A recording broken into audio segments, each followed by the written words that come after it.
Without anyone to watch her daughter, a struggling mother takes the little girl to work. But she nearly faints when the child walks into the room, points at the billionaire, and asks, "Are you my dad?" Mommy cries every night looking at your photo. What happens next is unbelievable. Grace woke up before her alarm. She always did. Her body just knew that at 5 in the morning, another day exactly like the rest was starting. She got up carefully so she wouldn't make noise and looked at the small bed in the corner of the room. Lily slept hugging her worn teddy bear, her blonde hair spread across the pillow. The room was tiny. One single bed for Grace, a smaller one for Lily, a shared wardrobe for both, and a small table that served every purpose: meals, studying, and playtime. The window faced the building's inner courtyard, where all she could see was the brick wall of the next building. Grace went to the bathroom in the hallway, which was shared with other tenants. She brushed her teeth, washed her face, and tied her brown hair into a simple ponytail.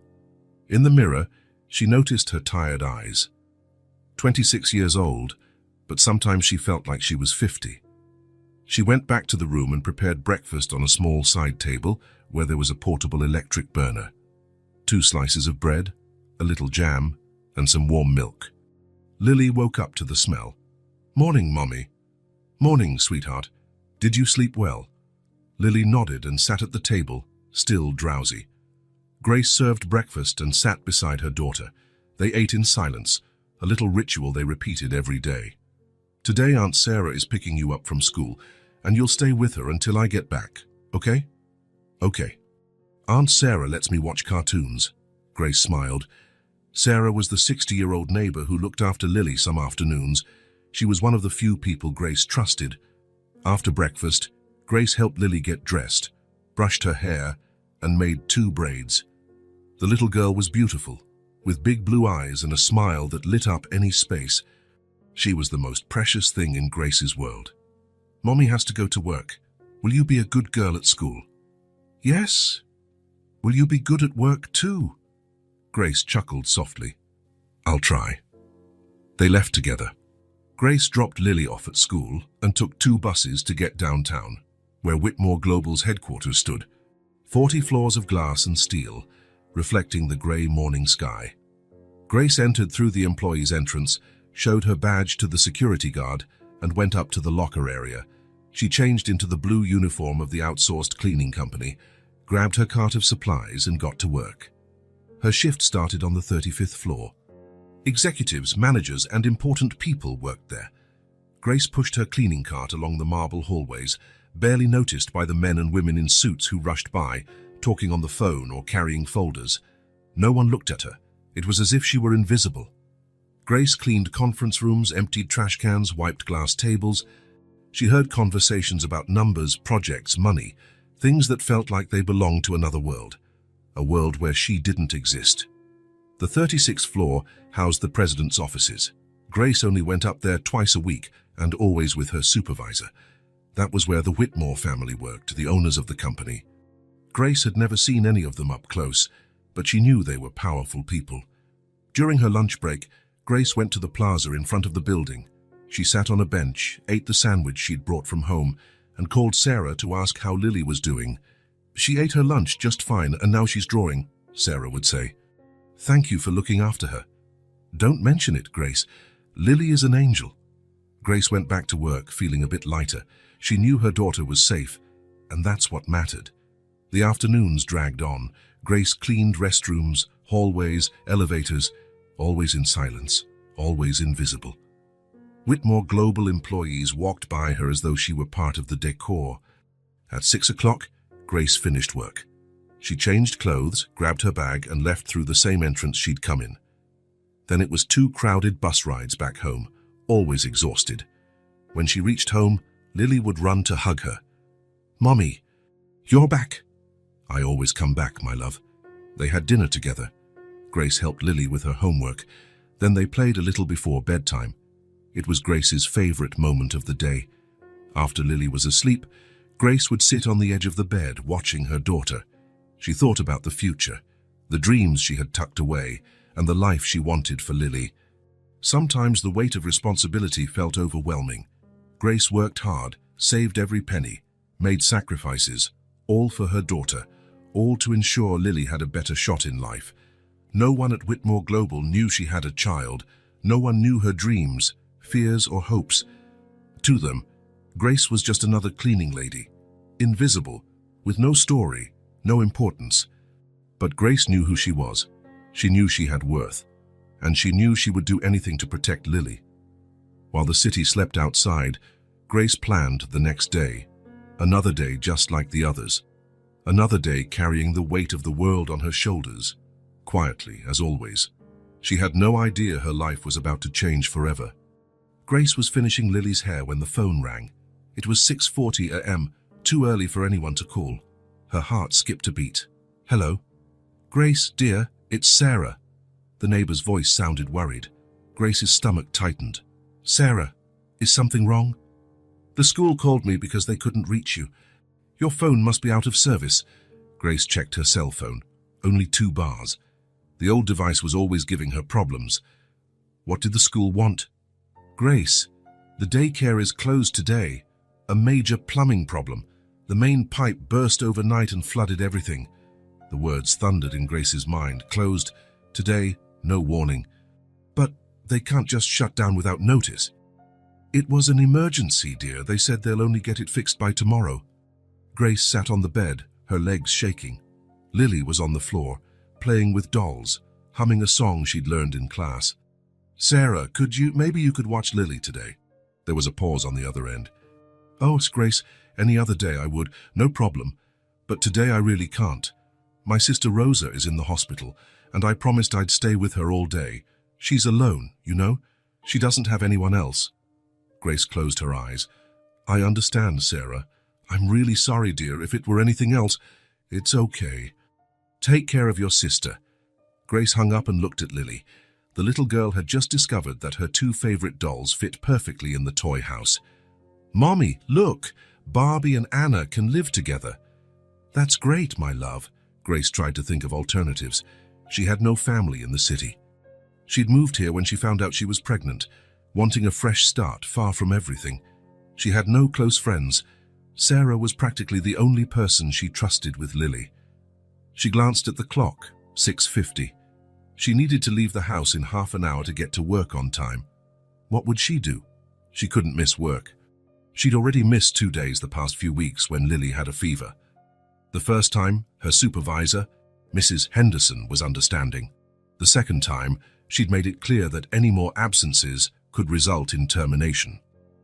"Cleaning staff are easy to replace, Grace," she had said in her clipped tone.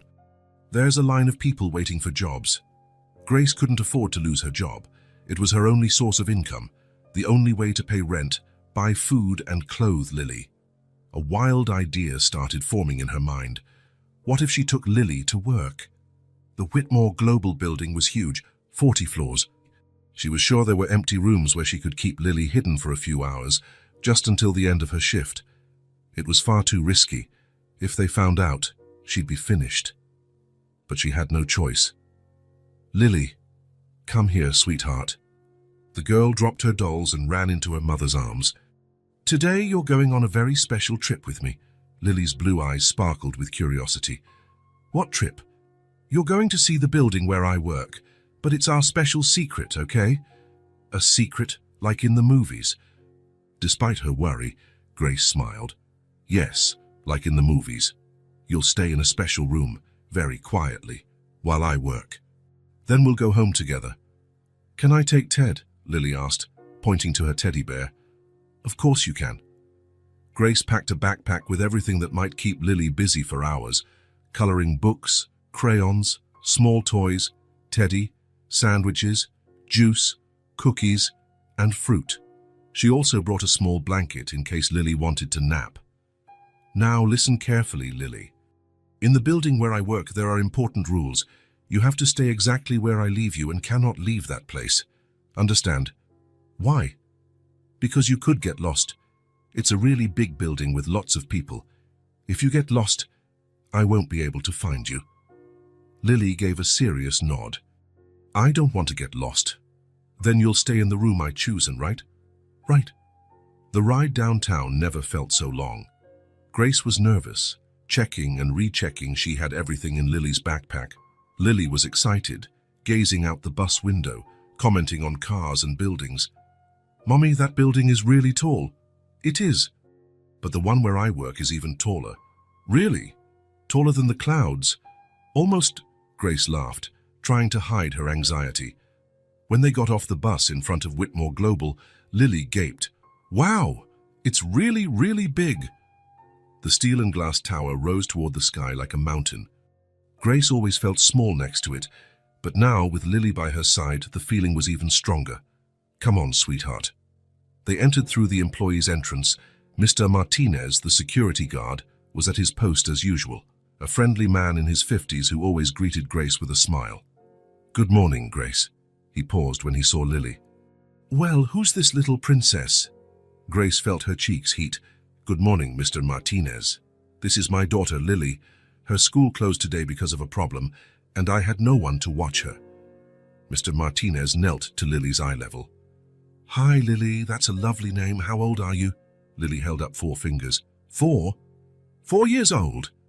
You're already such a big girl." Mr. Martinez stood up and looked at Grace with understanding. He had 3 children of his own and knew how hard parenting could be. "Grace, you know you're not allowed to bring a child to work." "I know, Mr. Martinez. It's just for today. I promise she'll stay quiet." He glanced around, making sure no one else was around. "I get your situation. I've been there. But if anyone finds out, they won't. I'll find a safe place for her to stay." Mr. Martinez hesitated, then sighed. "Just for today, Grace. And be careful, okay? If Mrs. Henderson finds out—" "Thank you, Mr. Martinez. Thank you so much." Grace took Lily's hand and they headed for the elevator. Others joined them, executives in expensive suits and serious faces. Lily stayed quiet, fascinated by everything. They got off on the 35th floor. Grace knew it well. This was where she spent most of her shift. The corridor was empty. Most employees arrived after 8. Grace walked down the hallway, checking the rooms. She needed a discreet spot where no one would bother Lily. At the end of the corridor was a small meeting room rarely used. Grace had the key because she was responsible for cleaning that floor. She opened the door and peeked inside. Perfect. A simple room with a round table, 6 chairs, and a window overlooking the city. There was a small side table in the corner where Grace could set up Lily's things. "Here we go, Lily. This is your special room today." Lily went in and looked around curiously. "It's pretty. Mommy, I can see the city through the window." "Yes, you can. But remember our talk. You're not allowed to leave this room." Grace spread Lily's toys on the table, arranged the snacks on a chair, and laid the blanket on another chair in case Lily wanted to rest. Teddy stayed in her daughter's arms. "You have everything you need. Food, toys, Teddy. If you need anything super important, call my name, okay? But only if it's really, really important." "Okay, Mummy. I'm going to color and play with Teddy." Grace kissed Lily's forehead. "You're such a good girl. I'll come back soon to check on you." She left the room and closed the door carefully. She took a deep breath, hoping this crazy plan would work. Work began as usual. Grace grabbed her cleaning cart and started her routine. She cleaned the first few offices, emptied trash cans, wiped down furniture. But every 15 minutes, she made an excuse to pass by Lily's room. On her first check, Lily was sitting at the table, coloring a picture. "All good, my love?" "Yep. Mommy, I'm drawing our home." The second time, Lily was playing with Teddy, making up a story. "Teddy's hungry, but I told him he has to wait until snack time," Grace smiled. "That's good. Keep having fun." But on the third check, at 10 in the morning, the room was empty. Grace's blood ran cold. The backpack was still there, toys scattered on the table, Teddy on a chair, but Lily was gone. "Lily," she called softly, not wanting to make too much noise. "Lily, where are you?" Silence. Grace left the room and looked down the hallway. Empty. She ran to the nearest women's restroom. Also empty. Panic set in. Where could Lily have gone? The building was huge. She could be anywhere. Grace began searching floor by floor. She checked the 36th floor, nothing. The 34th floor, no sign. Meanwhile, 3 floors up on the 38th floor, a very important meeting was underway. It was Whitmore Global's monthly board meeting. 12 men in immaculate suits sat around a long mahogany table, discussing numbers, strategies, and the company's future. Ethan Whitmore sat at the head of the table. At 32, he was the company's vice president and the son of its founder, Robert Whitmore.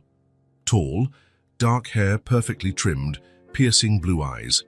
A Harvard graduate who spoke 3 languages and was hailed by business magazines as one of the country's most promising young executives.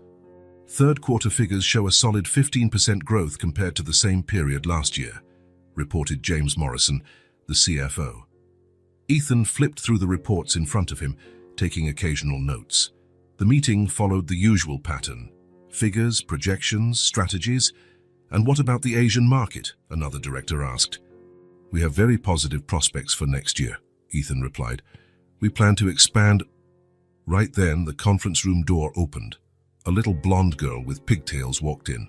She wore a pink floral dress and white sneakers, carried a brown teddy bear, and looked around curiously, without a trace of fear. 12 men stopped speaking at once. Everyone stared at the child, baffled. "How did a child get in here?" mumbled the HR director. Lily walked right up to the table, her tiny footsteps echoing in the sudden hush, and stopped directly across from Ethan. She looked straight at him. Ethan felt something odd stir inside him. Those big blue eyes looked strangely familiar. The shape of her face, the tilt of her head.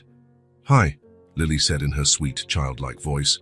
"Hi," Ethan replied automatically, unable to look away. Lily studied him for a moment, as if memorizing each detail of his face. Then, with the pure spontaneity of a 4-year-old who has just recognized someone, she said, "You're my daddy. Mommy cries every night looking at your picture." A deafening silence fell. The 12 men froze, as though someone had paused time. A few opened their mouths, but nothing came out. Ethan felt the world spin. His face went pale, and his hands trembled imperceptibly on the table. He opened and closed his mouth several times, trying to form words that simply wouldn't come. I don't, that's not... At that exact moment, Grace burst into the room, out of breath and frantic. She'd raced up 3 flights of stairs searching for Lily. "Lily!" she cried, running inside. All eyes turned to Grace. She wore the blue cleaning uniform, face flushed with panic, hair undone from sprinting around. Grace snatched Lily into her arms, holding her tight. "I'm so sorry," she muttered, unable to look anyone in the eye. This was a mistake. Ethan was still speechless, staring at Grace as though seeing a ghost. There was something about that face, those frightened brown eyes. Grace turned to leave, Lily in her arms. "Mommy, why are you crying?" Lily asked, confused. "I found Daddy just like you always said." Grace didn't reply. She ran from the room, heart shattered, feeling the scorching weight of 12 stairs on her back. Inside, those 12 men remained silent, eyes locked on Ethan Whitmore, who sat unmoving in his chair, gaze fixed on the door through which Grace and the little girl had disappeared. The meeting was over, but for Ethan, something far bigger had just begun. Grace spent the rest of the day trying to be invisible again. She pushed her cleaning cart down the halls, head low, avoiding eye contact. Her hands trembled every time she emptied a trash can or wiped down a desk. Lily was back in that small conference room, happily playing with Teddy as though nothing had happened. To her, it had just been an adventure. She had no idea why Mommy was so upset. "Mommy, can I have another cookie?" "Yes, sweetheart." Grace tried to sound normal, but her voice shook. Every noise in the hallway made her heart race. At any moment, someone could come to fire her or worse. The hours dragged on. Grace cleaned restrooms, arranged offices, wiped down furniture, operating on autopilot. All she could think about was getting out of there as soon as possible. At 5 o'clock, with her shift nearly over, Grace packed up her cleaning supplies for the last time. Maybe she wouldn't even come back tomorrow. They were probably deciding her fate already. She walked into the small room to retrieve Lily. "Let's go, my love. Time to go home." "Already? But I was still playing." "We can play at home." Grace quickly gathered the toys into Lily's backpack. She wanted to leave before anyone could stop them. With Lily on her hip, she made her way to the elevators. The corridor was busy with employees heading out for the day, men and women in suits, chatting and laughing, making after-work plans. Grace tried to blend in, just another person eager to go home. She reached the elevator and pressed the button. The doors slid open. "Grace!" She turned. Ethan Whitmore stood just a few feet away, alone. He'd taken off his jacket and loosened his tie, looking tired. Grace felt her knees go weak. Lily lifted her head from Grace's shoulder. "Hey, it's you again!" Grace hushed her daughter gently, pressing Lily's face into her shoulder. "Mr. Whitmore, could we talk?" It wasn't really a question. It was more a statement of fact. Grace glanced around. A few other employees waited for the elevator, watching curiously. "I need to take my daughter home. This won't take long." Grace hesitated. She had no choice. She nodded. Ethan looked around as well. "My office." They walked silently to the 36th floor. Grace had never been in Ethan's private office. It was a spacious room with an enormous dark wooden desk, shelves filled with books, and a window with a sweeping view of the city. "Have a seat," Ethan said, gesturing to the chairs in front of his desk. Grace perched on the edge of one, Lily still on her lap. The little girl gazed around, impressed by the large space. "Your office is really big," Lily commented. Ethan gave a faint smile. "Yes, it is." He sat in a chair next to them, not behind his desk. The three remained quiet for a moment. Grace could hear her own heartbeat. "She's my daughter," Ethan finally said. It wasn't a question, it was a statement. Grace held Lily tighter. "I can explain. She's my daughter," Ethan repeated, this time looking directly at Grace. "I remember you." Grace closed her eyes. Of course he remembered. How could he forget? "Lily, sweetie, can you play on the floor with Teddy, Mommy, and Mommy needs to talk to this gentleman." "Okay." Grace set Lily on the floor and pulled a few toys from the backpack. The little girl sat on the rug and began to play, humming softly.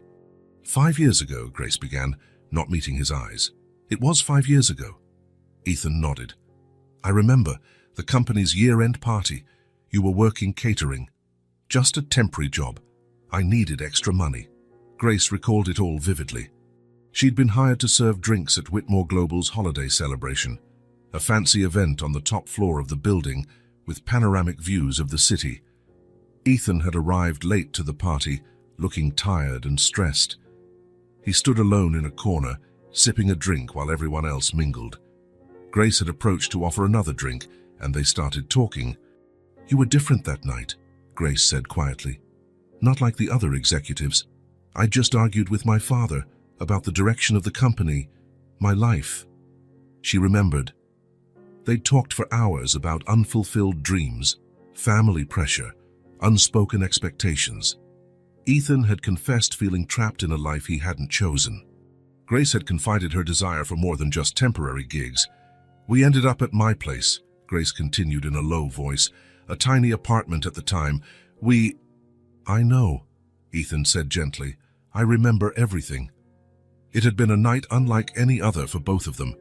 Not just physical, a genuine connection formed between two lost souls. "The next morning you mentioned your wife," Grace said. Ethan closed his eyes. "Vanessa. You said your marriage was arranged, that you didn't love each other, but it was important for the family's business alliance." Grace recalled the sting she'd felt. Ethan had been honest about his situation, but it hadn't made it any easier. "I said I understood," Grace went on. "I told you I didn't expect anything, that it was just one night." "But it wasn't just one night," Ethan murmured, glancing at Lily. "No, 2 weeks later, I found out I was pregnant." Grace had been shocked. 21 years old, alone, no family nearby. She'd weighed all options, but the moment she saw the first ultrasound, she knew she wanted the baby. "Why didn't you tell me?" Grace looked at him. "You had a wife, a family, a position in the company, and me, I was no one, a temporary waitress." "That didn't matter." "Of course it did. Your family would never accept a scandal like that. The heir to Whitmore Global has an affair with catering staff. It would have been huge news. Ethan remained silent, knowing she was right. Besides, Grace continued, I needed a job. Whitmore Global's cleaning contractor was one of the best in the city. I got hired 6 months after Lily was born. If I had told the truth, they never would have hired me. So you stayed silent. I survived. I made sure my daughter had food and a roof. That's all. Grace glanced at Lily, still absorbed in her imaginary game with Teddy. Over these 4 years, I caught glimpses of you in the corridors, Grace said. You walked past me as if I were invisible, and I let you. It was easier that way. I didn't know. Of course you didn't. Nobody looks at the cleaning staff. Ethan leaned forward in his chair. Grace, if I'd known, what would you have done? Left your wife, publicly admitted you had a fling with an employee, destroy your family's reputation. Grace spoke without anger, just realism. I made the choice I thought best, she said. You went on with your life, I went on with mine, and Lily grew up happy and healthy. But she knows about me, Grace sighed. Lily always asked about her dad. I couldn't lie outright, so I told her he was an important man who lived far away. And the photo, Grace blushed. I cut your picture out of a business magazine. Lily kept asking how her daddy looked. I showed her the picture and said maybe one day she'd meet you. That's why she recognized me today.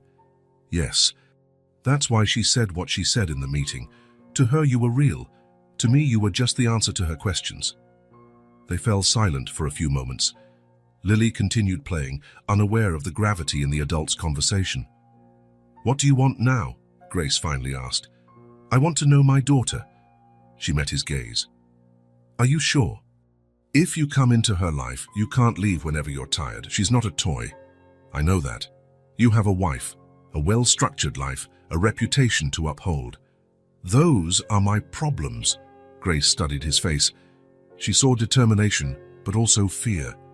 Mr. Whitmore, Ethan, he corrected. Call me Ethan. Ethan, she repeated. Lily doesn't understand complicated family issues or social pressure.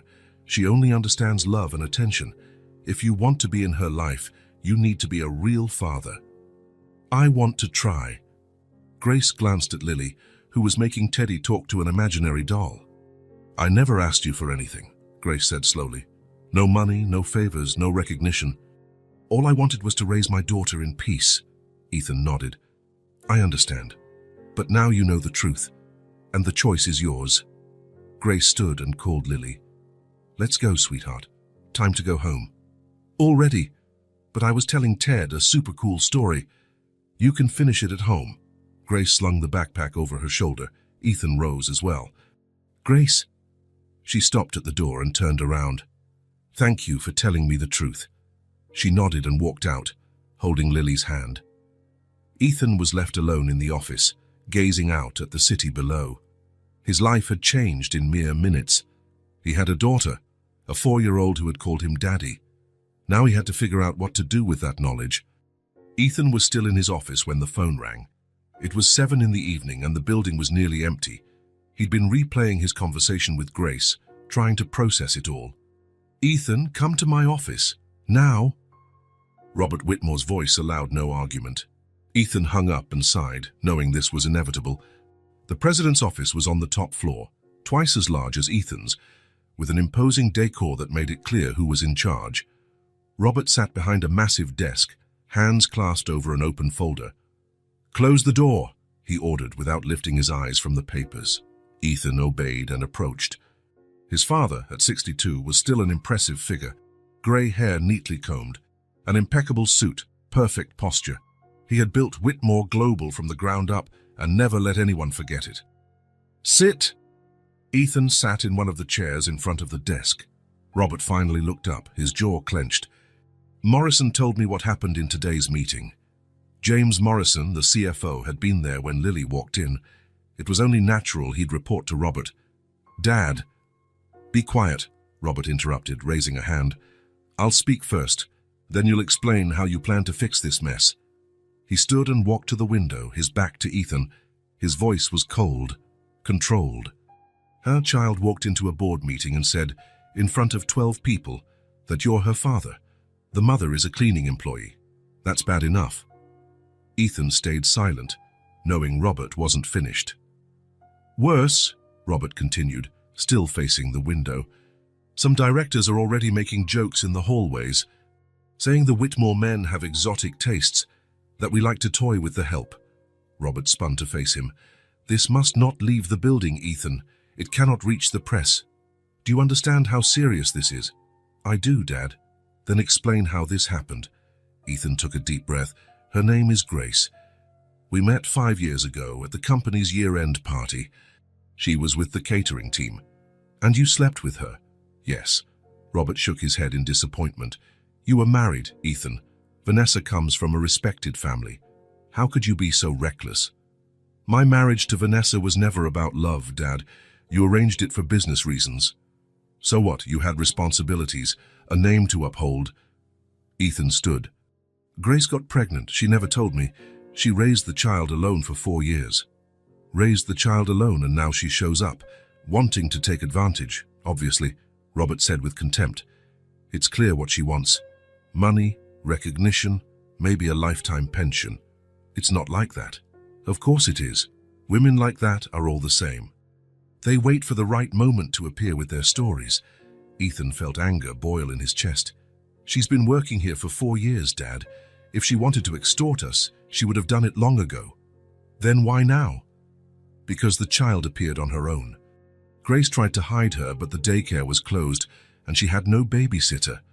Robert returned to his desk and sank into his chair. It doesn't matter how it happened. What matters is how we fix it. Fix it? You'll deny everything. The child is confused, doesn't know what she's talking about. The mother is a scammer trying to blackmail us. Ethan stared at his father in shock. I won't deny that I have a daughter. Yes, you will, and I'll make sure this woman never shows her face around here again. How?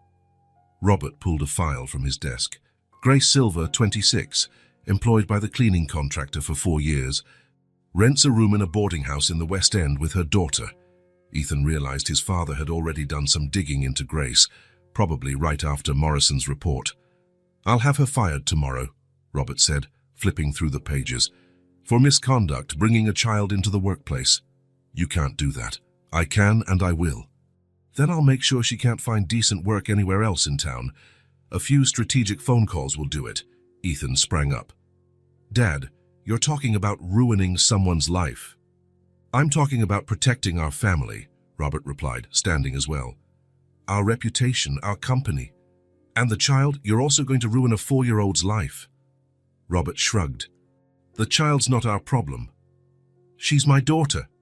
Prove it, Robert said coolly. Where are the DNA tests, the birth records, the evidence? Ethan fell silent for a moment, then shook his head.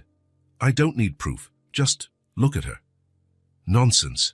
Any blonde child can look like any blonde man if someone wants to see a resemblance. You know she's my daughter, Dad. Just like I do. Robert stepped closer, anger seething in his eyes. Listen carefully, Ethan. You're going to deny this story. Say you've never met that woman, that she's just trying to extort us. What if I refuse? Then you're out of the company. For good. Father and son glared at each other. Ethan saw the unyielding resolve in Robert's eyes. It wasn't an empty threat. So you disown your own son? If that's what it takes to protect everything I've built, yes. Ethan took a few steps around the office, his hands in his pockets. He thought of Grace, quietly working these 4 years, of Lily, playing alone while her mother worked to make ends meet. She never asked for anything, he said at last. What? Grace never asked for money, acknowledgement, or help.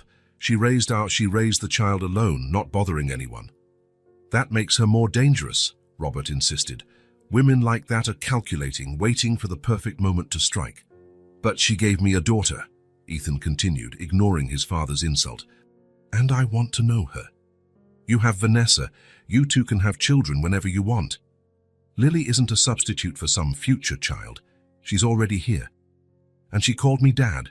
Robert returned to his seat, voice turning even colder.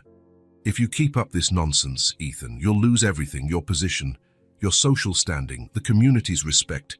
For what? To play daddy with a kid born out of wedlock. Ethan clenched his fists. Don't talk about my daughter like that. She's not your daughter, officially, and she never will be, if I have a say. You can't stop me. Yes, I can. I'll have her mother fired tomorrow and destroy her reputation. I'll make life so hard for them that they'll have no choice but to leave town. Why hurt innocent people? That's how you protect a family, Ethan, with a firm hand. Your grandfather did it. I do it, and you should learn to do it too. Ethan stared at the man on the other side of the desk. All his life, he'd admired his father's strength and determination. But now he saw only coldness and cruelty. No, he said simply. What did you say? I said no. I won't deny I have a daughter, and I won't let you ruin their lives. Robert rose slowly, face red with anger. So you've chosen your side? I have. Fine. As of tomorrow, you're no longer employed here. And Grace Silva is out too. If you fire Grace, I'll go to the press. I'll tell them everything, what you're doing, how you treat employees. It was a bluff, and Robert knew it. But he also knew Ethan could be impulsive when enraged. You wouldn't. I would. I'll do anything to protect my daughter. They locked eyes for a long moment. Finally, Robert sank back in his chair. You have 24 hours to end this, Ethan, one way or another. Either you fix this or I will. Ethan walked to the door. He paused before leaving. You're going to fire Grace anyway, aren't you? Robert didn't answer, but his silence said it all. Then I know what I have to do, Ethan said, stepping out. Robert stayed behind, gazing at the closed door. He knew his son well enough to realize he'd lost this battle, though perhaps not the war. He picked up the phone and dialed. Mrs. Henderson, this is Robert Whitmore. I need you to terminate Grace Silva tomorrow morning. Yes, for misconduct. He hung up and turned back to the window.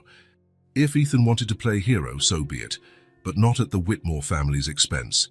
Ethan arrived home at 9. The mansion was quiet, only a few lights on downstairs. He parked in the garage and remained in the car for a moment, steeling himself. He knew confronting Vanessa was inevitable. The house was far too big for just 2 people, 12 bedrooms, a dining hall for 20, a library, an office, a pool. Everything perfect, everything planned, everything empty, just like their marriage. Ethan entered through the kitchen door. Vanessa sat at the table drinking tea. She still wore the blue dress she'd donned for a business dinner earlier. Her blonde hair was in a tight bun, makeup flawless even after a long day. She didn't look up when he walked in. Hi, Ethan said, setting his keys on the counter. Hi. Her voice was neutral, but Ethan knew her well enough to sense the tension. He poured himself a glass of water and sat across from her. How was dinner with the ladies from the club? Vanessa finally met his gaze, her blue eyes cold as ice. Interesting. Very interesting. Ethan's stomach knotted. What do you mean? She placed her teacup down with an audible clink in the silent kitchen. Margaret Morrison was there, James's wife. Ethan closed his eyes. Of course. The CFO had spilled everything to his wife, and Margaret was the city's biggest gossip. Vanessa. Margaret said a child walked into a board meeting today, a 4-year-old girl, and she said, in front of a dozen people, that you're her father. Ethan kept quiet. There was nothing to say. Margaret loved telling the story. She said the mother is a cleaning lady, a janitor at your building. Vanessa walked to the window, her back rigid. At first I laughed, said it was impossible, just a misunderstanding, that my husband would never do such a thing. She whirled around. But then I saw Margaret's face. She wasn't joking, she was telling me the truth. Ethan stood. For Vanessa, I can explain. Explain. Her voice rose an octave. Explain how you slept with a cleaning lady, how you publicly humiliated me. It wasn't like that. Then what was it?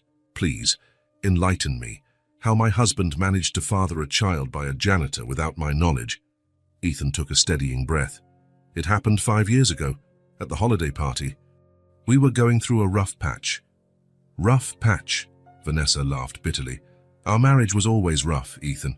That's not an excuse for you to sleep around. It wasn't just anyone. It was Grace, and it wasn't just sex. Vanessa looked as if he'd slapped her, Oh, so it was love. How romantic. The prince and the maid. Don't be sarcastic. I'll be whatever I want, Vanessa shouted. You cheated on me, Ethan. You humiliated me, and now you want me to be understanding. She paced the kitchen, hands trembling with rage. You know what Margaret said? She said the entire city's buzzing about it. All the men at the club are making jokes. Ethan tried to approach, but Vanessa stepped back. 5 years, Ethan. You've known for 5 years that you have a daughter, and you never told me. I didn't know. Grace never told me she was pregnant. And you believe that? That she could hide a pregnancy for 5 years? Ethan hesitated. Yes, I do. Why? Because she's some saint. Because she's not like other women who chase rich men. Because she's worked in the same building for 4 years and never asked me for anything.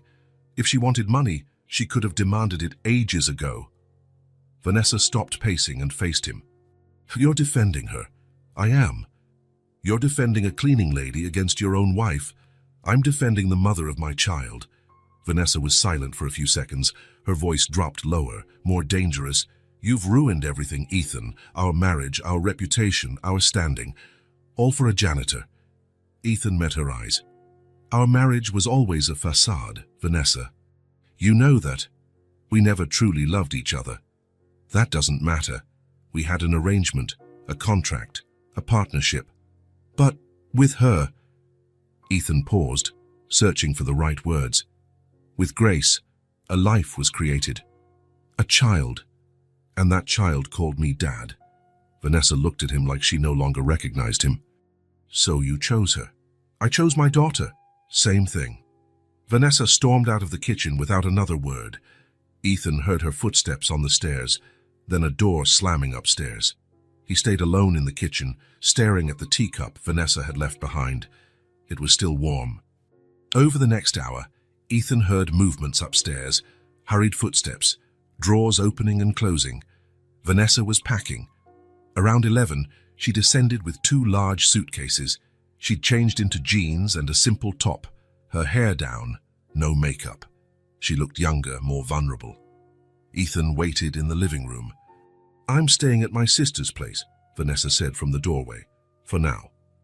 Vanessa. No, she raised her hand. I don't want apologies or excuses. You made your choice. I've made mine. She grabbed her car keys from the hall table.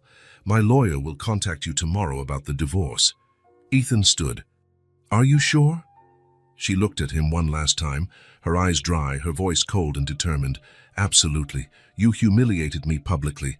I won't ever forgive that. Vanessa, you chose a different life. One with a child I don't even know. You chose a woman who isn't from our world. She opened the door and walked out, suitcases in tow. Ethan followed her to the entry. I hope it's worth it, Vanessa said, stowing her luggage in the trunk. I hope this new family of yours makes up for all you've lost. Vanessa, she climbed into her car and lowered the window. Goodbye, Ethan. The car disappeared into the night, taking 5 years of marriage with it. 5 years of social events, formal dinners, empty conversations, forced smiles. Ethan stood in the doorway, staring at the empty street. Behind him, the mansion felt bigger and quieter than ever. He thought of Grace and Lily, sleeping in that small boarding room. He thought of their simple life, their honest love. Vanessa was right about one thing. He had made his choice. Now he had to face the consequences. For the first time in years, Ethan wasn't sorry about a decision he'd made. He went straight to his home office and turned on his computer, beginning to type up a resignation letter. If his father wanted war, then war it would be. But first, he had to find Grace. He had to make sure she and Lily were okay. The night would be long, but for the first time, Ethan knew exactly what needed to be done. Ethan spent the rest of the night in his home office, searching the company's files. As vice president, he had access to the records of all outsourced staff. It didn't take long to find Grace Silver. Address, Rosewood Boarding House, Maple Street, Unit 247, Room 12. It was in a part of town he didn't know well. Places like that weren't part of his world of mansions and exclusive clubs. By 7 the next morning, Ethan was in his car, navigating the narrow streets of that humble neighborhood. He passed small shops, simple houses, children on their way to school, a world so different from his. The Rosewood boarding house was a 3-story building painted a faded yellow. The facade needed repair but looked tidy enough. Ethan parked and studied the place for a moment. A sign read, "Rooms by the week or month, shared bathrooms, communal kitchen." Ethan had never stepped foot in such a place. He couldn't imagine life in a single room with a 4-year-old. He got out of his car and entered. The corridor smelled of disinfectant and homemade cooking. Voices drifted from the shared kitchen, along with the sound of a TV somewhere. He climbed to the 2nd floor and found room 12. He paused, took a deep breath, and knocked softly.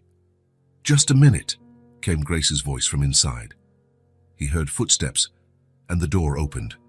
Grace stood there in a simple t-shirt and jeans, holding a wet garment in her hands. "Ethan." Her eyes widened in shock. "What are you doing here?" "May I come in? I need to talk to you." Grace hesitated, glanced down the corridor, then opened the door wider. The room was exactly as Ethan had imagined, small and basic but organized. 2 beds, a wardrobe, a little table. Clothes hung to dry in a wash basin on the floor. Grace had clearly been doing laundry. Lily was on the floor, drawing in a notebook, wearing pink pajamas with unicorns. She was humming softly as she colored. When she saw Ethan, her face lit up. "Hi, did you come to visit me?" "Hi, Lily," Ethan said, trying to sound casual. "I came to talk to your mum." Grace closed the door, still looking uneasy. "How did you find my address?" "Company records. I'm sorry. I know it's invasive." Grace folded her arms. "Why are you here, Ethan?" He glanced at Lily, who had returned to her drawing, then back at Grace. "I came to apologize." Grace frowned. "Apologize for what?" "For your termination." She went pale. "How do you know I was fired?" "My father, he ordered it last night." Grace sank onto the bed. "I knew this was coming. I knew since yesterday." "Grace, No." She stopped him with a hand. "You don't need to say sorry. I took the risk when I brought Lily. It's my fault." Ethan stepped closer. "It's not your fault, it's mine. For my silence, my absence." Grace looked confused. "I should have been around for you both. I should have known I had a child. I should have helped." "Ethan, we talked about this yesterday. You didn't know. But now I do, and I won't let my father's decisions hurt you anymore." Ethan pulled an envelope from inside his jacket. It was thick and white. "What's this?" Grace asked. "The compensation you deserve for 4 years of service, your severance, everything you're owed." Grace stared at the envelope. "I don't want your charity. It's not charity. It's restitution. It's what's right. I can't accept." "Why not?" Grace stood and walked to the small window overlooking the courtyard. "Because if I accept, I'll owe you, and I don't want to owe anyone anything." Ethan placed the envelope on the little table. "You don't owe me. If anything, I owe you." "You don't owe me anything." "I do. 4 years of child support, 4 years of help, 4 years of being a father." Grace turned. "Ethan, Lily grew up without a dad because of circumstances, and also because I was ignorant. If I'd been more attentive, I might have found out sooner." Lily stopped coloring and looked at them. "Mommy, why are you talking so serious?" Grace forced a smile. "It's nothing, sweetheart. Go on drawing." Ethan's gaze fell on Lily, scribbling away. She'd drawn a house with 3 figures outside, 2 big, 1 small. Without overthinking, Ethan sat on the floor beside her. The girl watched him curiously. "Can I play with you, Lily?" Her face lit up. "Sure. Can you help me color?" "Of course." Lily handed him a blue crayon. "You color the sky." "I'm coloring the grass green." Ethan took the crayon, something he hadn't done in decades, and carefully shaded the sky. Lily observed, nodding approval. "You color really well," she praised. "Mommy does too." "Look." Lily flipped through her notebook, revealing other drawings. Flowers, animals, people, all with the imperfect but heartfelt style of a 4-year-old. "They're beautiful," Ethan said sincerely. "Thank you. Want me to draw you?" Ethan glanced at Grace, who stood watching quietly. "If you want to." Lily picked a blank sheet, studying Ethan's face intently as she worked. Tongue out in concentration, she sketched. "Done," she said, showing her masterpiece. A tall man with dark hair and a big smile. Nothing like Ethan physically, but something special shone in that childlike drawing. "It's perfect," Ethan said. "You can keep it," Lily offered. "Really? I can." "Sure, so you won't forget me." A lump rose in Ethan's throat. "I could never forget you, Lily." "Why?" He glanced at Grace, who nodded gently. "Because you're very special to me." Lily smiled, returning to her crayons. Ethan stayed seated on the floor, helping her color. For the first time in years, he felt like he was exactly where he was meant to be. Grace quietly observed. She saw how Ethan listened attentively to Lily's stories, answered her questions patiently, and smiled whenever she laughed. After about an hour, Lily started yawning. "I think somebody's getting sleepy," Grace said. "I'm not sleepy," Lily insisted, but her eyes were heavy. "How about a nap?" Ethan suggested. "Then I can come back later to play more." "You promise?" Ethan looked at Grace, who nodded. "I promise." Grace helped Lily into her small bed. The girl hugged Teddy and closed her eyes, asleep in minutes. Ethan and Grace stepped outside to the building's tiny back porch. There were a few old chairs and a small communal space. "Thank you," Grace said. "For what?" "For being kind to her. For not running away when she asked you to play." Ethan smiled faintly. "She's amazing, Grace. How did you raise such a sweet girl on your own?" "You do what you have to, when you love someone." They sat quietly, listening to neighborhood sounds, kids playing, a radio from somewhere, life carrying on around them. "So what happens now?" Grace asked. "Now I want to be part of her life, if you'll let me." Grace eyed him. "Are you sure? Parenting is no joke, Ethan." "It's a real commitment." "I know, and I'm ready." She nodded slowly. "Then we need to talk about how this will work. Rules, boundaries, what's best for Lily." "Deal." Ethan held up the drawing Lily had done of him. As simple as it was, it felt like the most precious gift he'd ever received. For the first time in his life, he realized he'd found what he hadn't known he was missing. 3 days after that first meeting, Ethan returned to the boarding house. He brought a box of colorful building blocks for Lily. Nothing too fancy, just bright pieces he thought she'd enjoy. "You got a present for me," Lily exclaimed, eyes shining when she saw the box. "I did.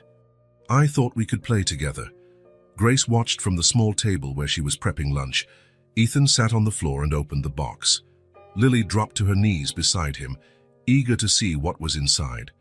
"This is cool. Can I build a house?" "You can build anything you want." Lily began stacking the blocks, creating a tower more than a house. Ethan didn't correct her or suggest improvements. He just passed the pieces as she asked for them. "Done. Does it look pretty?" "It's beautiful," Ethan said honestly. And it was, maybe not in its shape, but in Lily's proud smile. That was just the first of many visits. Ethan started showing up at the boarding house 3 or 4 times a week, always in the late afternoon. No set schedule, no formal plan, he simply came. On his second visit, he brought storybooks. Lily curled up in his lap while he read about princesses, dragons, and far-off lands. She constantly interrupted to ask questions or comment. "Why doesn't the princess fight the dragon herself?" "Maybe she wants help," Ethan suggested. "I'd fight it alone." "I'm brave." "You really are." On the third visit, Lily asked him to invent a story. Ethan hesitated. He'd never done that, but he began speaking about a brave girl with a magical teddy bear who went on grand adventures. "Is the teddy like my Ted?" Lily asked, clutching her plush. "Exactly like Ted." "And is the girl like me?" "Very much," Ethan smiled. Soon, Ethan's stories became part of their routine. Lily eagerly awaited each new chapter in the saga of the brave girl and her magical teddy. He discovered he had more imagination than he'd thought, Grace observed quietly. She noticed Ethan wasn't trying to wow Lily with expensive gifts or big promises. He was simply present, listening, caring, genuinely interested in her world. "Do you want to see my drawing?" Lily would ask as soon as he arrived. "Of course I do." And Ethan truly looked, asking questions about her color choices or the characters she invented. Lily blossomed under his attention.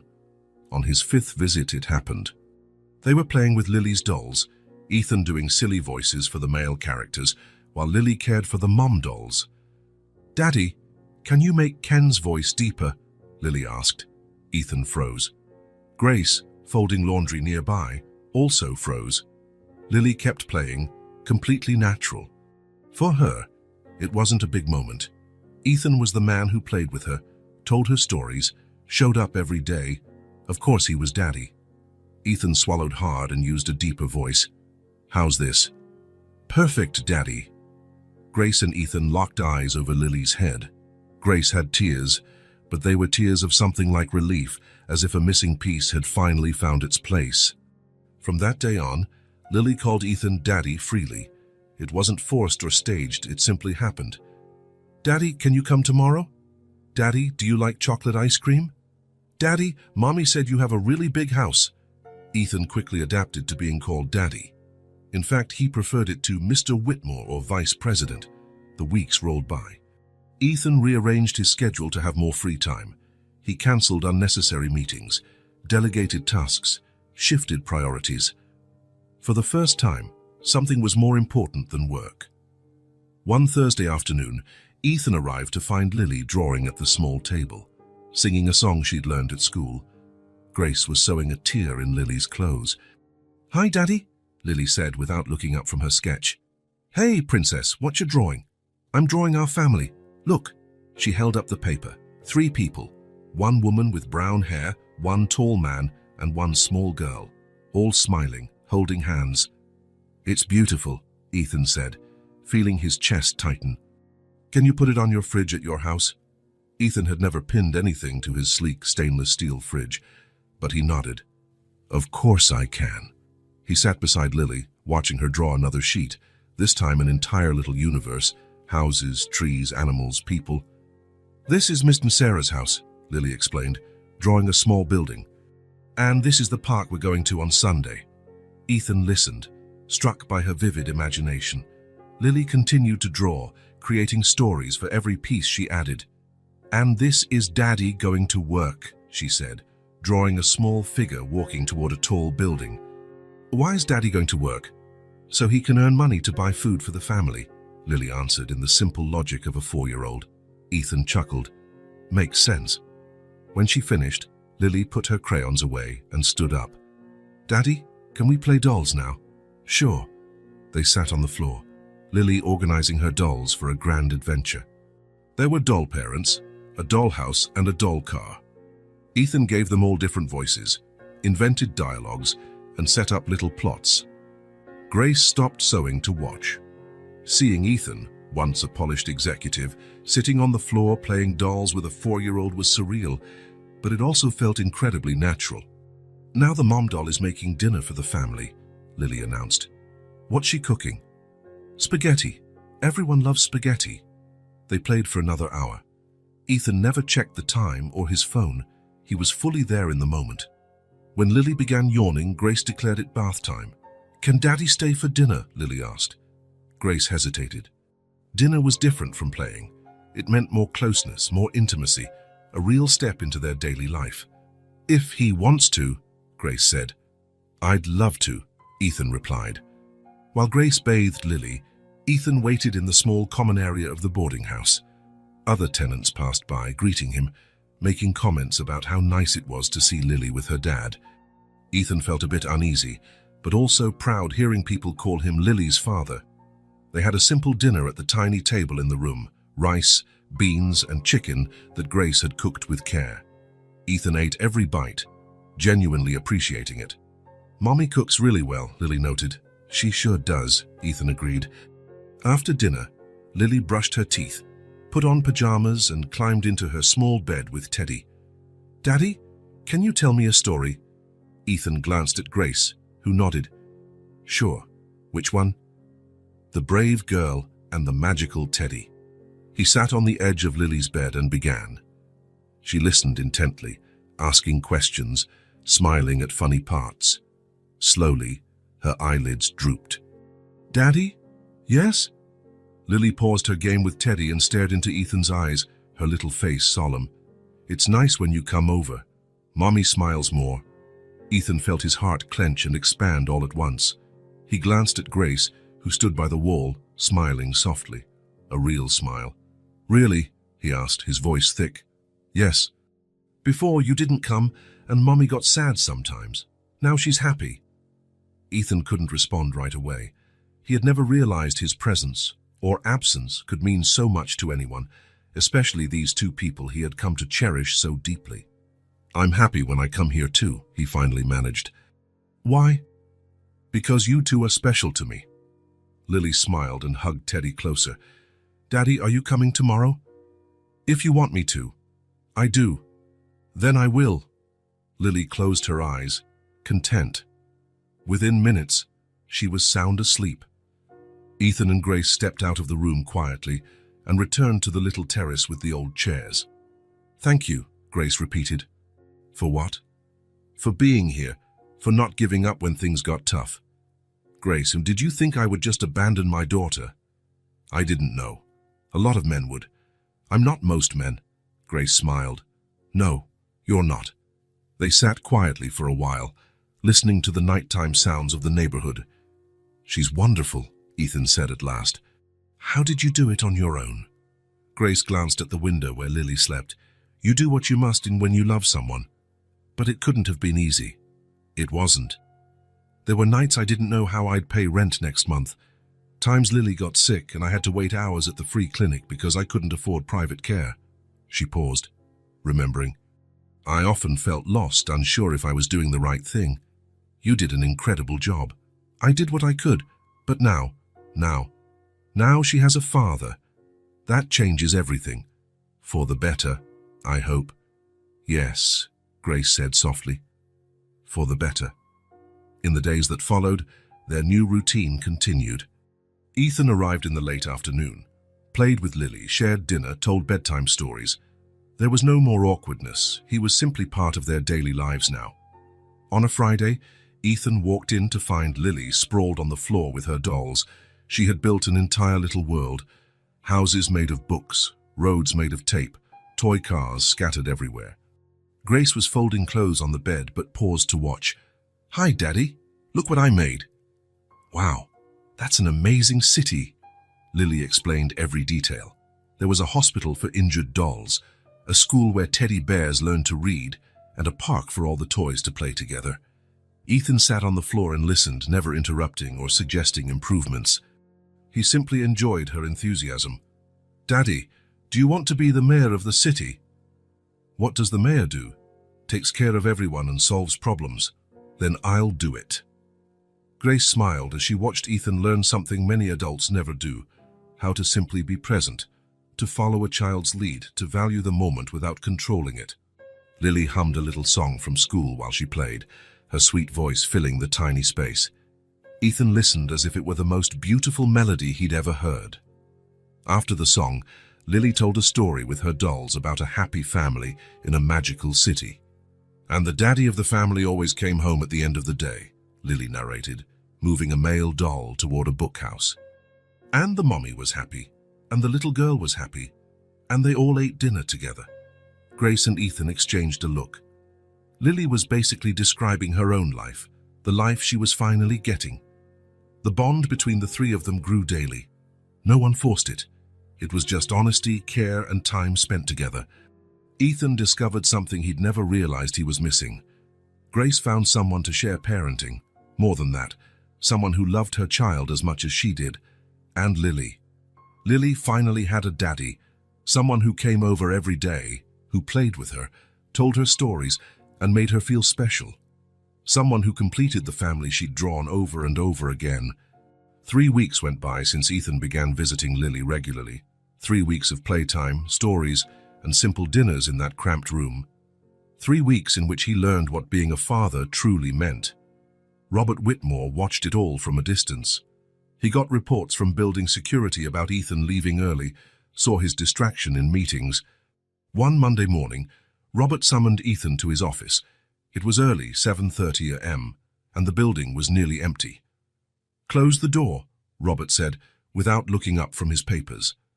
Ethan did so and approached his father's massive desk. Robert looked as polished as ever, navy suit, silk tie, impeccably combed hair. But something in his posture hinted at tension. "Sit." Ethan sat. He knew this office well. He'd spent his childhood here, learning about business from Robert. He used to dream of one day sitting behind this very desk. Now, for the first time, the office felt foreign. "We need to settle this once and for all," Robert said finally, raising his eyes. "What do you mean?" "Don't pretend you don't know, Ethan. You've been visiting that woman and her child every day." Ethan wasn't surprised. He knew his father had ways of finding things out. "Grace has a name, Dad, and so does Lily. All I see are problems that need solving." Robert stood, walking to the window. The city sprawled below. Towers, roads, thousands of people starting another workday. "You know how long it took me to build all this?" he asked, and gesturing outside. 30 years. 32. I started with nothing. Just a 10 by 10 office and one employee. Worked 16-hour days for over a decade. Ethan had heard the story countless times. "I sacrificed time with your mother, gave up vacations, weekends, holidays, all to build something lasting." Robert turned to face him. "And now you want to throw it all away for some woman you slept with once?" "That's not how it is, Dad. It's exactly how it is. You're jeopardizing everything, the company's reputation, our social standing, our future." Ethan stood. "I'm putting my daughter first. She's not your responsibility. She's my daughter. Prove it. Where are the DNA tests, legal documents?" Ethan clenched his fists. "I don't need documents to know she's mine. In the real world, you do need proof, not feelings." Robert returned to his desk, opening a drawer. He pulled out a thick folder. "Do you know what this is?" Ethan didn't answer. "A full report on Grace Silver, financial history, employment history, personal details. My private investigators spoke with people in her past." Robert flipped pages. "She's had other boyfriends before you, at least 3 serious relationships in the last 10 years. So what?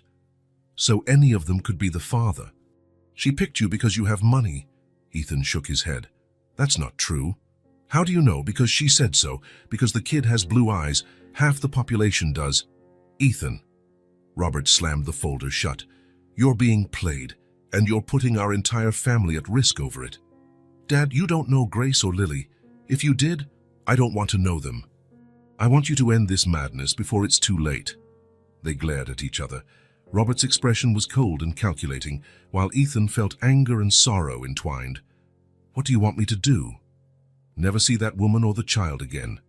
Focus on what really matters. This company, your future, your real family. They are my real family.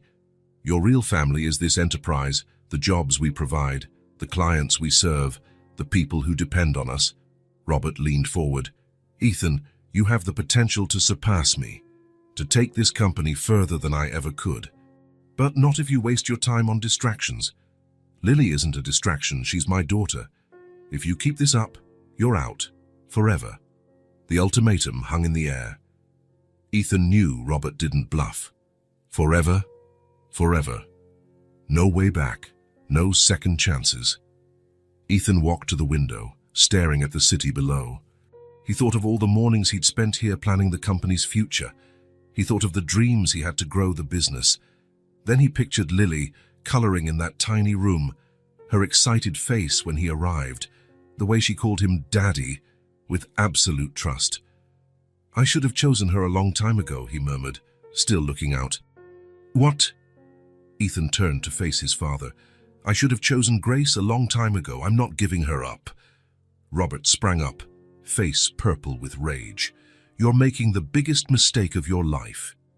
"Maybe, but it's my life. You're throwing away your career, your future, your inheritance." Ethan walked toward the door, his hand on the knob. "If you leave now, don't come back," Robert hissed, voice trembling.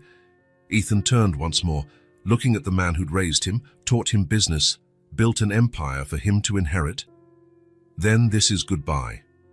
Robert stood behind his desk, frozen, watching Ethan open the door. Ethan. Ethan paused but didn't turn. If you walk out, you'll have nothing. No money, no position, no name. You'll start from scratch. I know. You think you can support a family from scratch at 32. Ethan finally turned around. You did it at 25. Why can't I? For the first time, Robert Whitmore was speechless. The difference, Ethan continued, is that you built an empire but never truly had a family. I plan to have both. He left, letting the door close behind him. The sound echoed like a gunshot in the empty office. He strode down Whitmore Global's hallways for the last time, passing the offices where he'd worked for a decade, corridors he knew so well, people who greeted him as usual. He reached his own office and began collecting personal items, photos, books, a small cactus that Grace had given him the week before. Lily had drawn a card for him, which read, "To the best daddy in the world," in wobbly letters, with 2 hearts. He picked it up and smiled. It was worth more than the entire company. He wrote a simple resignation letter, left it on his desk, and departed. The elevator took him down 40 floors for the last time as a Whitmore Global employee. Ethan felt something he'd never felt before. Freedom. For the first time in his life, he'd followed his heart, and he had no regrets. When the doors opened on the ground floor, Ethan stepped out and didn't look back. He had a daughter waiting for him, and a future to build. A future built on love, not fear, on presence, not absence, on courage, not convenience. Robert Whitmore remained alone in his office, staring out the window at the empire he'd built, an empire that had just lost its heir. But Ethan had gained something far more precious. He had gained a family. 2 weeks after leaving Whitmore Global, Ethan sat in a small rented office downtown. 8 square meters, a second-hand desk, 2 plastic chairs, and a landline phone. A world away from the luxury he'd left behind, but it was his. He used his personal savings to lease the space and buy basic furniture, nothing extravagant, just practical. The rent was cheap because the building was old, but it was clean and in a decent location. On the wall, a simple sign, Whitmore Consulting, people-focused solutions for real businesses. Ethan spent his days calling old contacts, sending proposals, preparing presentations. He'd decided to do business consulting, but with a different approach, prioritizing employees' well-being and sustainable practices. It was tough at first. Many big corporations didn't take him seriously, seeing only a small-time consultant in a cramped office. But Ethan persisted, targeting smaller companies that truly needed help. Competition was fierce, yet he had 10 years' experience and solid contacts. Slowly, he began to land some projects, a bakery hoping to expand, a store needing better finances, a startup seeking organizational guidance. The first 3 months were the hardest of Ethan's professional life. He worked 12-hour days, doing everything himself, from answering phones to writing complex reports. His hands cramped from so much typing when his old computer malfunctioned, but for the first time, he felt he was building something that mattered. Every client wasn't just a number. They were families who could make a better living, employees who could have better conditions. He still visited Grace and Lily every afternoon. It was the highlight of his day, the reason he worked so hard. Lily always greeted him with a huge smile and fresh drawings. "Daddy, look, I drew you in your new office."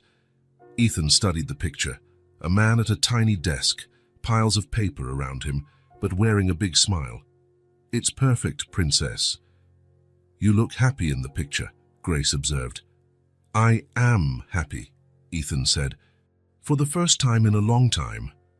3 months in, business was picking up, and Ethan realized he needed help.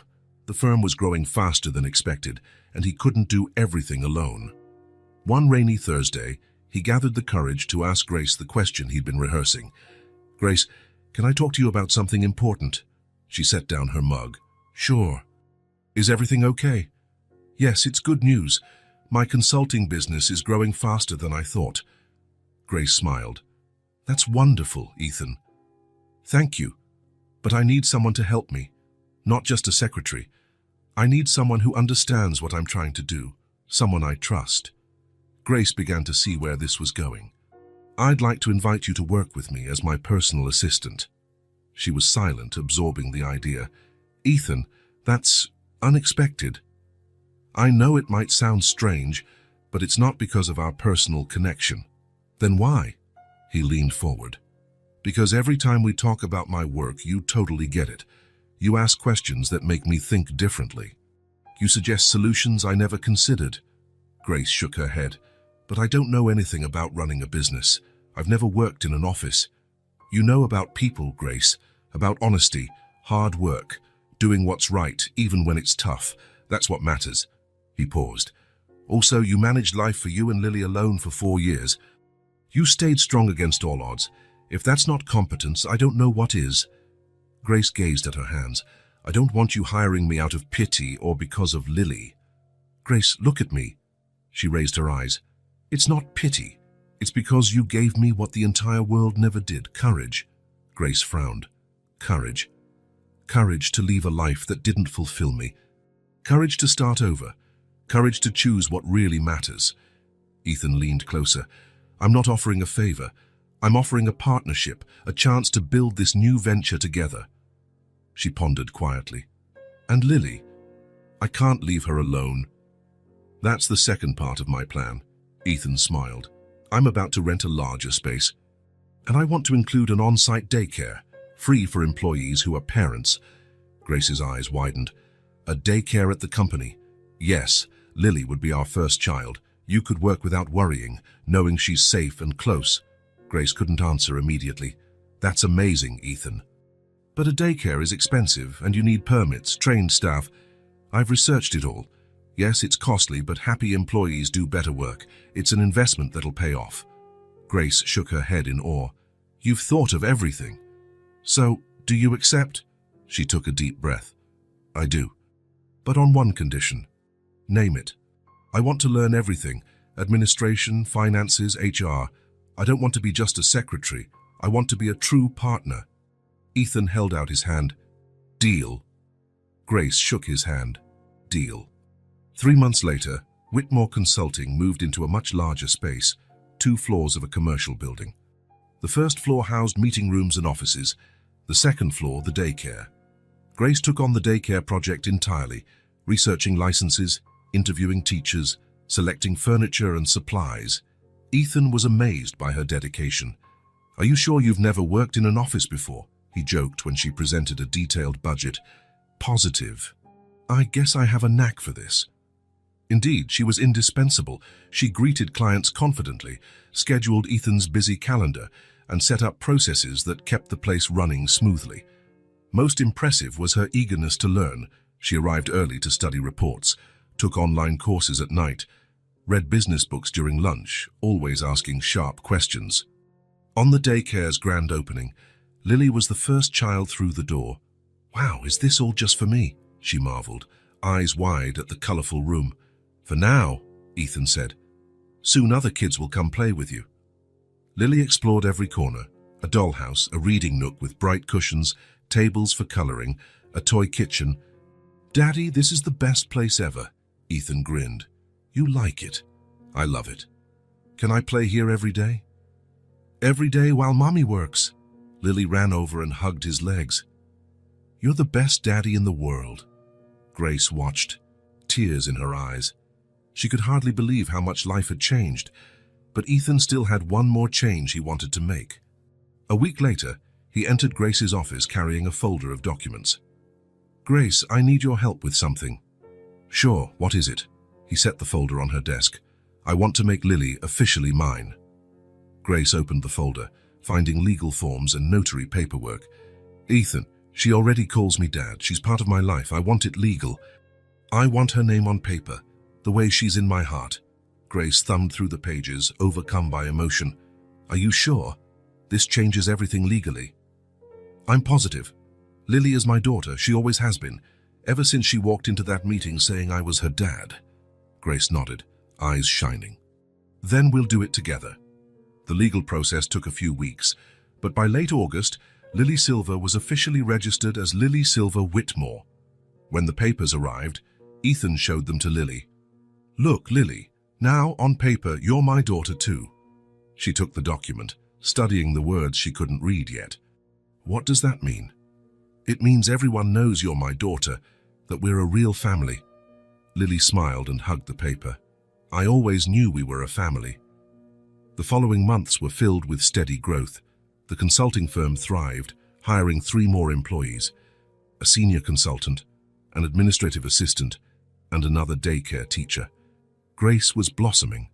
She joined client meetings, contributed strategic ideas, and even started a night course in business administration. "You should have gone to college a long time ago," Ethan teased. "I'm too old for that," she joked. "You're 28, Grace.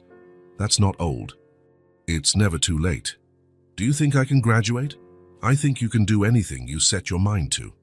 On a Friday afternoon, 6 months after moving into the bigger office, Grace and Ethan stood in the small office kitchen, sipping coffee. Lily was upstairs in daycare, her laughter drifting down the hall. "Are you happy?" Ethan asked suddenly. Grace smiled. "Very." "You?" "I've never been this happy in my life." They stood in comfortable silence, listening to the office bustle around them. "Grace," Ethan said quietly. "Yes." "I never stopped thinking about you." Grace paused mid-sip. "What?" "Ever since that night, 6 years ago, you never left my mind." She set her mug down. "Ethan, I tried to forget, married Vanessa, buried myself in work, told myself it was just one night, but it wasn't. Not for me."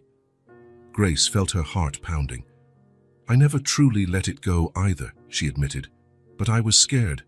Of your world, of being judged. That world doesn't exist anymore. It's just us now." She smiled through tears.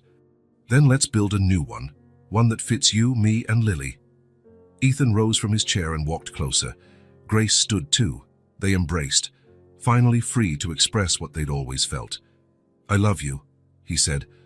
"I love you too," she replied softly. "I always have."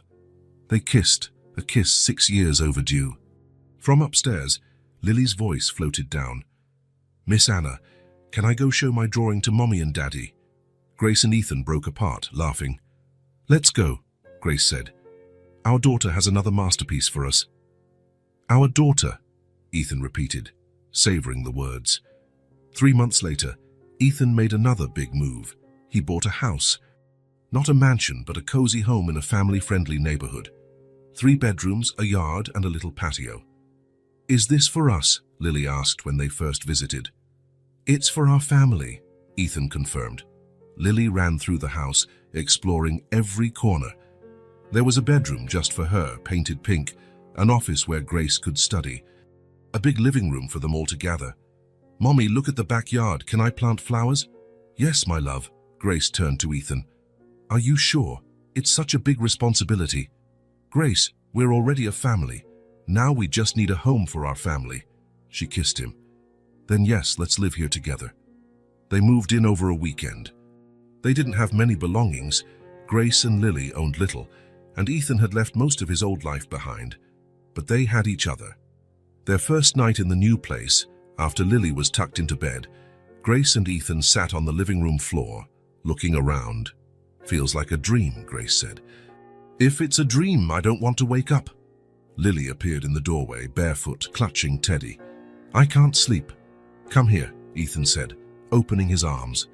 Lily ran to them, nestling between Grace and Ethan on the sofa. "It's nice to be in our own house," she murmured. "It sure is," Grace agreed. The 3 of them sat quietly, cuddled together. For the first time, they felt completely at home. 6 months later, on a Saturday afternoon, they strolled through the neighborhood park. Lily raced ahead, chasing butterflies, while Grace and Ethan walked hand in hand. "The firm is doing great," Grace noted. "Really great. We might need a bigger office next year. And more staff. And more kids in the daycare." Lily dashed back, breathless and grinning. "Daddy, Mommy, I made something special at home." "What is it, Princess?" "It's a surprise. You'll see when we get back." Once home, Lily darted to her room and came back holding a sheet of paper. "Look. I drew our family." She showed them the picture. 3 people holding hands, a brunette woman, a tall man, and a small girl, all wearing big smiles with hearts drawn on their chests. "This is my family," Lily announced proudly. Grace and Ethan exchanged a smile. "Our family," Grace gently corrected. "Yeah. The best family in the world." Ethan scooped Lily into his arms and pulled Grace close. "The best family in the world," he echoed. And they decided to begin again, together. Not as people undoing past mistakes, but as people building a future founded on love, presence, and the courage to choose what truly mattered. The firm kept growing, the family blossomed, and for the first time, life made perfect sense. Because sometimes, the hardest decisions lead to the happiest endings. And in that little house with a yard, the three of them, Grace, Ethan, and Lily, finally found the true meaning of home. If this story touched your heart, subscribe to the channel and turn on notifications so you don't miss the next ones. Leave a like because it helps this story get recommended to more people. See you in the next story.